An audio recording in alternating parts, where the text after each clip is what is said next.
Tens of thousands of years ago, primitive people brought fire into caves. This was the first technology. Our ancestors began to heat up their dwellings with fire and cook meat on coals. Many of them didn't live to the age of 20 and died from lung cancer. The air in the caves was filled with unbearable smog.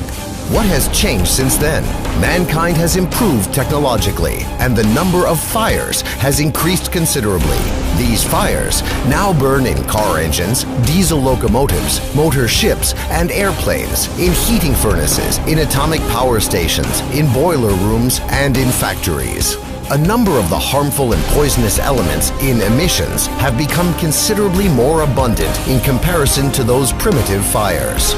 Thanks to surface and air transportation, we are breathing air, drinking water, and eating food products that contain a bit less than half of the components of the periodic table of elements: nitric oxide, carbon, sulfur, aldehyde, benzopyrene, soot, mercury, arsenic, lead, chlorine, polynuclear hydrocarbon, and radioactive isotopes. The list of these scary names can go on forever.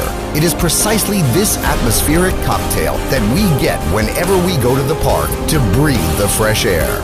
The increasing number of motor vehicles has caused the concentration of these harmful substances to become lethal. There's also no point in forgetting about aviation. Each launch of a heavy rocket, as well as every flight of a multi-engined aircraft, creates a hole in the ozone layer that is comparable in size with the area of a European country. By the end of the century, transportation will have the capability of killing more than 150 million people in accidents and disasters and causing over 1.5 billion people to become invalids and cripples.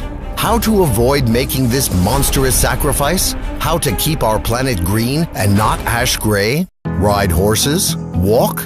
Hey, Marty McFly, could you lend us, the planet's current inhabitants, 7 billion hoverboards from your past future?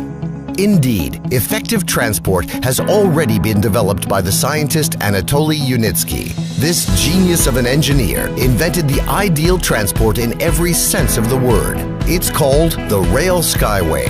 More than 30 years and several hundreds of millions of dollars have already been invested in order to bring Yunitsky's project to life. What do you envision to be the transport of the future? Just imagine a lightweight train or a sports car with steel wheels, which is situated on open-work elevated rails. Inside the rails, tensioned wires are stretched with the strength of hundreds of tons. Due to the ideal evenness of the track and the super aerodynamics of the rolling stock, it is capable of reaching speeds of up to 500 kilometers per hour. The cost of the trip to you will be 7 times cheaper than that of a conventional train. The level of safety will be 2,000 times higher than traveling by automobile, and a trip will require 10 times less electrical energy or fuel.